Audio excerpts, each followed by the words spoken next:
Hi friends, welcome back to my channel. അപ്പോൾ ഇന്ന് ഞാൻ വന്നിട്ടുള്ളത് ഒരു 1.5 kg വെയിറ്റ് വരുന്ന ഒരു ബ്ലാക്ക് ഫോറസ്റ്റ് കേക്ക് റെസിപ്പിയും അതുപോലെ തന്നെ റഷ്യൻ നോസലിന്റെ ആ ഒരു ഡെക്കറേഷനും കൂടെ ആണ് ട്ടോ ഇതിൽ ഞാൻ ഉൾപ്പെടുത്തിയിട്ടുള്ളത്. അപ്പോൾ ബ്ലാക്ക് ഫോറസ്റ്റിന്റെ 1 kg 2 kg ഒക്കെ ഞാൻ മുന്നേ അപ്ലോഡ് ചെയ്തിട്ടുള്ളതാണ്. അപ്പോൾ അതൊക്കെ കാണാത്തവരുണ്ടെങ്കിൽ ഒന്ന് പോയിട്ട് കാണുക. ഞാൻ ലിങ്ക് ഡിസ്ക്രിപ്ഷൻ ബോക്സിൽ കൊടുക്കാം ട്ടോ. അപ്പോൾ എന്താണെന്ന് വെച്ചാൽ ഇതിൽ ഞാൻ ഫുൾ ആയിട്ട് എല്ലാതും ക്ലിയർ ആയിട്ട് കാണിക്കുന്നില്ല, മെയിൻ ആയിട്ട് ഡെക്കറേഷൻ ആട്ടോ കാണിക്കുന്നത്.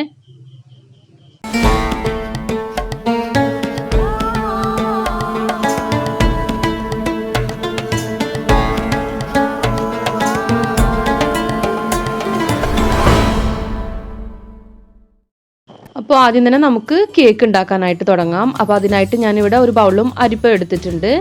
ഇതിലേക്ക് 1.25 കപ്പ് മൈദ ഇട്ട് കൊടുക്കാം കേട്ടോ. അപ്പോൾ ബ്ലാക്ക് ഫോറസ്റ്റ് ആയതുകൊണ്ട് തന്നെ ബാക്കി നമ്മൾ 1/3 കപ്പ് നമ്മൾ കൊക്കോ പൗഡറായിട്ട് ചേർക്കുന്നത്. ഇനി ഇതിലേക്ക് 1.5 ടീസ്പൂണ് ബേക്കിംഗ് പൗഡറും കൂടി ഇട്ട് കൊടുക്കാം. അപ്പോൾ ബാക്കി 1/3 കപ്പ് നമുക്ക് നല്ല ഡാർക്ക് കൊക്കോ പൗഡർ ഇട്ട് കൊടുക്കാം കേട്ടോ. ഇനി ഇതെല്ലാം കൂടെ നമുക്കൊന്ന് അരിച്ചെടുക്കണം.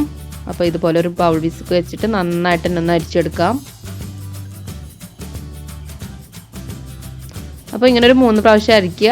എന്നിട്ട് ഇതൊന്ന് നമുക്ക് മാറ്റി വെക്കാം. ഇനിയിപ്പോൾ ഞാനിവിടെ ക്ലീൻ ആയിട്ടുള്ള ഒരു ബൗൾ എടുത്തിട്ടുണ്ട്. ഇതിലേക്ക് 6 മുട്ട പൊട്ടിച്ചൊഴിച്ചിട്ടുണ്ട്. ഇതിലേക്ക് ഒരു 1/4 ടീസ്പൂണ് ഉപ്പിട്ട് കൊടുക്കാം.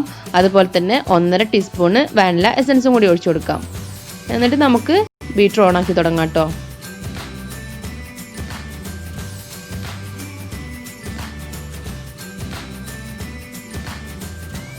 ബീറ്റർ ഓൺ ആക്കിയിട്ട് നന്നായിട്ട് മുട്ട ഒന്ന് പതഞ്ഞ് വരുമ്പോൾ വേണം നമുക്ക് ഇതിലേക്ക് പഞ്ചസാര ആഡ് ചെയ്യാനായിട്ട്. അപ്പോൾ ഞാനിവിടെ പൊടിച്ച പഞ്ചസാര കേട്ടോ എടുക്കുന്നത്. അപ്പോൾ 1.5 കപ്പ് പഞ്ചസാര പൊടിച്ചത് ഇതിലേക്ക് കുറേശ്ശെ ആയിട്ട് നമുക്ക് ചേർത്ത് കൊടുക്കാം.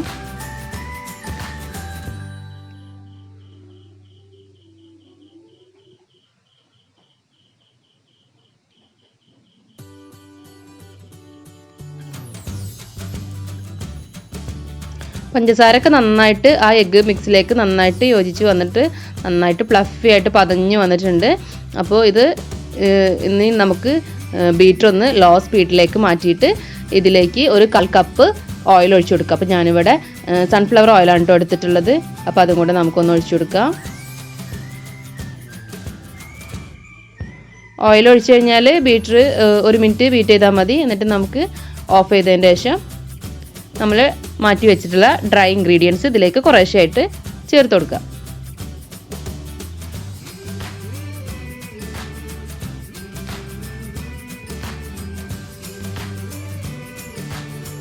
ഇത് പതുക്കെ നമ്മളെ മുട്ടയുടെ ആ പ്ലഫ്നെസ് ഒന്നും നഷ്ടപ്പെടാതെ ഒന്ന് പതുക്കെ ഫോൾഡ് ചെയ്ത് കൊടുത്താൽ മതി. ഇതേപോലെ കട്ടൻ ഫോൾഡിൽ കുറേശ്ശെ ആയിട്ട് ഇട്ടിട്ട് ഇതൊന്ന് ഫോൾഡ് ചെയ്ത് കൊടുക്കാം.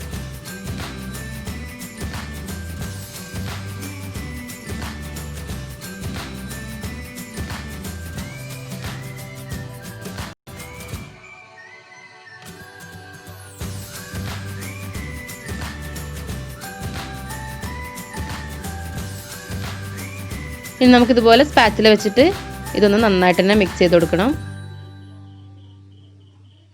മൈദ ഒന്നും ഒരു ഭാഗത്തും കട്ട പിടിക്കാതെ എല്ലാ ഭാഗത്തേക്കും യോജിപ്പിച്ച് നന്നായിട്ട് തന്നെ മിക്സ് ചെയ്ത് കൊടുക്കുക. ഇനി ഇവിടെ ഞാൻ 9 ഇഞ്ചിൻ്റെ റൗണ്ട് പാനാണ് കേട്ടോ എടുത്തിട്ടുള്ളത്. ബട്ടറൊക്കെ തേച്ച് വെച്ചിട്ടുള്ള പാനാണ്. നമുക്കിതിലേക്ക് നമ്മളെ ബാറ്റർ ഒഴിച്ചു കൊടുക്കാം. നല്ല റിബൺ കൺസിസ്റ്റൻസിയിലാണ് കേട്ടോ ഇത് വരുന്നത്. അപ്പോൾ ഈ ഒരു പരുവത്തിൽ വേണം നമ്മൾ ബാറ്റർ വരാനായിട്ട്. ഇനി നമുക്കൊരു സ്ക്യൂർ വെച്ചിട്ട് ഇതുപോലെ ഒന്ന് എല്ലാ ഭാഗത്തേക്കും എയർ ബബിൾസ് ഒന്നും ഇല്ലാതിരിക്കാൻ വേണ്ടിയിട്ട് ഒന്ന് ഇതാക്കി കൊടുക്കാം. എന്നിട്ട് ഒരു 3 പ്രാവശ്യം നന്നായിട്ട് തന്നെ ഒന്ന് ടാപ്പ് ചെയ്ത് കൊടുക്കാം കേട്ടോ. അപ്പോൾ ഇനി ഇത് 1.5 kg ആയതുകൊണ്ട് തന്നെ നമുക്ക് പ്രീ ഹീറ്റ് ചെയ്ത ഓവനിലേക്ക് 10 മിനിറ്റ് മുന്നേ ഒന്ന് പ്രീ ഹീറ്റ് ചെയ്ത് വെക്കണം.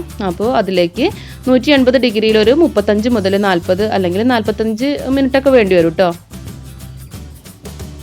അങ്ങനെ ഒരു 45 മിനിറ്റൊക്കെ എടുത്തിട്ടുണ്ട് കേട്ടോ എൻ്റെ കേക്ക് ഒന്ന് ബേക്കായി കിട്ടാനായിട്ട്. അപ്പോൾ കേക്ക് ബേക്കായി കിട്ടിയതും അത് കട്ട് ചെയ്തൊന്നും ഞാനിതിൽ കാണിച്ചിട്ടില്ല. നമ്മളെ വീഡിയോസ് ലെങ്ത് കൂടും. ഇനിയിപ്പോൾ ഇതാ നമ്മൾ നോർമലി എങ്ങനെയാണോ ഐസിങ് ചെയ്യുന്നത് എല്ലാ വീഡിയോസിലും ഞാൻ കാണിക്കുന്നതാണ്. ഫസ്റ്റ് ലെയർ വെക്കുക, പിന്നെ ഷുഗർ സിറപ്പ് വെച്ച് വെറ്റ് ചെയ്യുക. അപ്പോൾ ഷുഗർ സിറപ്പ് റെഡ് കളറിൽ കണ്ടിട്ട് നിങ്ങൾ പേടിക്കേണ്ട. അത് നമ്മൾ ചെറിയും കൂടെ നമ്മൾ ഷുഗർ വെള്ളം പ്ലസ് ചെറി ബ്ലാക്ക് ഫോറസ്റ്റ് ആയതുകൊണ്ട് തന്നെ ചെറി കട്ട് ചെയ്തതും കൂടി ഇട്ടിട്ടൊന്ന് തിളപ്പിച്ചെടുത്തിട്ടുള്ള വെള്ളമാണ് കേട്ടോ.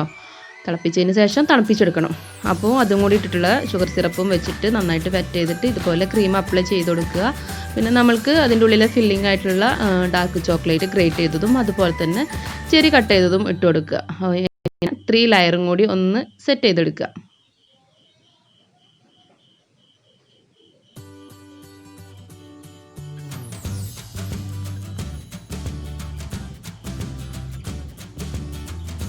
അങ്ങനെ ഇതാ 3 ലെയറും കഴിഞ്ഞിട്ട് നന്നായിട്ട് ഫ്രോസ്റ്റിംഗ് കഴിഞ്ഞിട്ടുള്ള നമ്മളെ കേക്കാണിത്. നല്ല സെറ്റായിട്ടിരിക്കുന്ന കേക്കാണ് കേട്ടോ. ഇതിലാണ് നമ്മളിനി ഡെക്കറേഷൻ ചെയ്യാനായിട്ട് പോകുന്നത്. അപ്പോൾ ഞാൻ ആദ്യം ആ ഫ്ലവർ വരക്കാൻ ഉദ്ദേശിക്കുന്ന ഭാഗത്ത് ഇങ്ങനെ കുറച്ച് ക്രീം ഒന്ന് അപ്ലൈ ചെയ്ത് കൊടുക്കുക. പിന്നെ ഇതുപോലത്തെ റഷ്യൻ നോസിൽ, ഇതിന് പ്രത്യേകിച്ച് നമ്പറൊന്നും ഉണ്ടായിരുന്നില്ല കേട്ടോ ഞാൻ വാങ്ങുമ്പോൾ.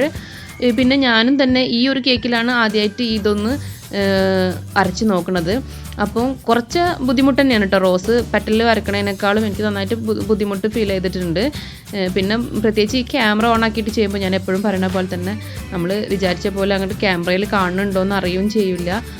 വരക്കാനായിട്ട് താഴെ നിന്ന് ഒന്ന് നമ്മൾ ക്രീം കൈ വെച്ച് നന്നായിട്ട് പ്രസ് ചെയ്തിട്ട് മുകളിലോട്ട് ഒന്ന് വലിച്ചു കൊടുത്താൽ മതി.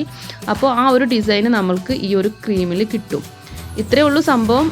കാണുമ്പോൾ ഈസിയാണ്, പക്ഷേ ഇത് ചെയ്യാൻ കുറച്ച് എന്തായാലും ബുദ്ധിമുട്ടുണ്ട്. നമ്മൾ റൊസറ്റ വരക്കണതിനേക്കാളൊക്കെ ഭയങ്കര ടഫായിട്ടുള്ള തന്നെയാണ് റഷ്യൻ നോസിൽ. അപ്പോൾ അതാണ് എല്ലാവരും എൻ്റെ അടുത്ത് ഈ ഒരു ഡെക്കറേഷൻ ഇട്ടപ്പോഴും ഇതിൻ്റെ ഒരു വീഡിയോ കാണിക്കണമെന്ന് പറഞ്ഞിട്ടുണ്ട്. അപ്പോൾ ഞാൻ വീഡിയോ എടുത്ത് വെച്ചിട്ടുണ്ടായിരുന്നു കാണിക്കാനായിട്ട്. അപ്പോൾ ലേറ്റായിപ്പോയി, അപ്ലോഡ് ചെയ്യാൻ ലേറ്റായിട്ടുണ്ട്. അപ്പോൾ ഇത്രയേ ഉള്ളൂ. താഴെ നിന്ന് പ്രസ് ചെയ്തിട്ട് എൻ്റെ തന്നെ ഒരു പ്രാവശ്യം അതിൽ കേട് വരുന്നുണ്ട്. അപ്പോൾ നമ്മളിത് പ്രസ് ചെയ്തിട്ട് ഓരോ ഫ്ലവർ വരച്ച് കഴിയുന്ന ടൈമിൽ നമ്മൾ അതിൻ്റെ നോസിലിൻ്റെ ആ ഒരു ഭാഗം ഉണ്ടല്ലോ അതൊന്ന് ക്ലീൻ ചെയ്ത് കൊടുക്കണം. എന്നിട്ട് വേണം അടുത്ത ഫ്ലവർ വരക്കാനായിട്ട്. അതൊന്ന് ശ്രദ്ധിച്ചാൽ മതി. അപ്പോഴാണ് നമുക്ക് ക്ലിയർ ആയിട്ട് ആ ഫ്ലവറിൻ്റെ ആ ഒരു ഷേപ്പ് കിട്ടുക. അപ്പോൾ ഞാനിത് ക്യാമറയിൽ കാണുന്നുണ്ടോ കേക്കിൽ വരണുണ്ടോ എന്ന് രണ്ടും കൂടെ നോക്കുമ്പം എൻ്റെതും അങ്ങനെ കണ്ട് ശരിയാവണില്ല.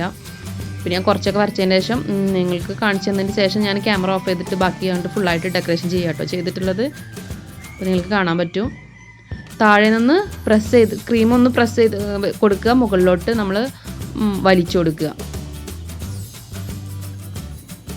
അപ്പോൾ ഇതുപോലെ പല റോസിൻ്റെയും ഒക്കെ ഷേപ്പിലുള്ള റഷ്യൻ നോസിൽസ് നമുക്ക് കിട്ടും കേട്ടോ. അത് നമുക്ക് റഷ്യൻ നോസിൽ എന്ന് ചോദിച്ചാൽ തന്നെ കിട്ടും. ഇതിന് പ്രത്യേകിച്ച് നമ്പർ ഇല്ല എന്നാണ് എനിക്ക് തോന്നുന്നത്. ഇനി അറിയില്ല കേട്ടോ, ഞാൻ വാങ്ങിയതിന് ഇല്ലാത്തതാണോ എന്നുള്ളതും അറിയില്ല.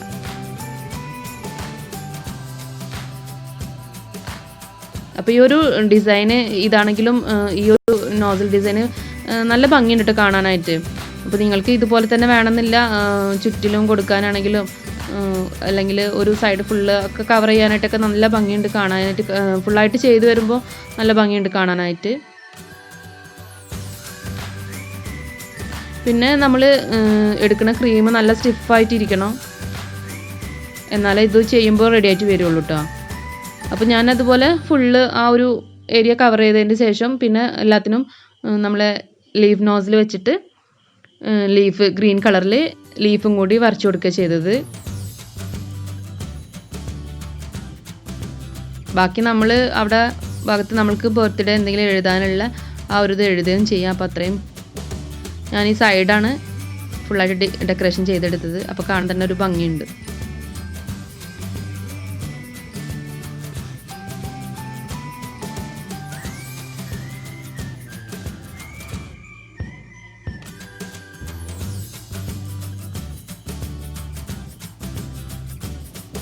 അപ്പോൾ ഓരോരുത്തരുടെ ഐഡിയ വെച്ചിട്ട് ആ നോസിൽ വെച്ചിട്ട് ഒന്ന് ഡെക്കറേഷൻ ചെയ്തെടുത്താൽ മതി. ഇനി സെയിം ഞാൻ ആ ലീഫ് നോസിൽ വെച്ചിട്ട് തന്നെ സൈഡിൽ ഒരു ബോർഡറും കൊടുക്കുന്നുണ്ട് കേട്ടോ.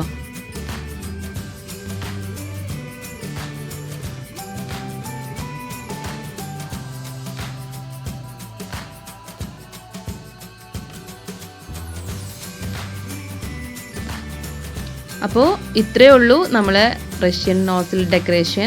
അപ്പോൾ നിങ്ങൾക്കിത് ഏത് വാനില കേക്കിലോ ഏത് കേക്കിൽ വേണമെങ്കിലും ഈ ഒരു നോസിൽ വെച്ചിട്ട് ഒന്ന് ഇങ്ങനെ ഇതുപോലെ ഡെക്കറേഷൻ ചെയ്ത് നോക്കാം.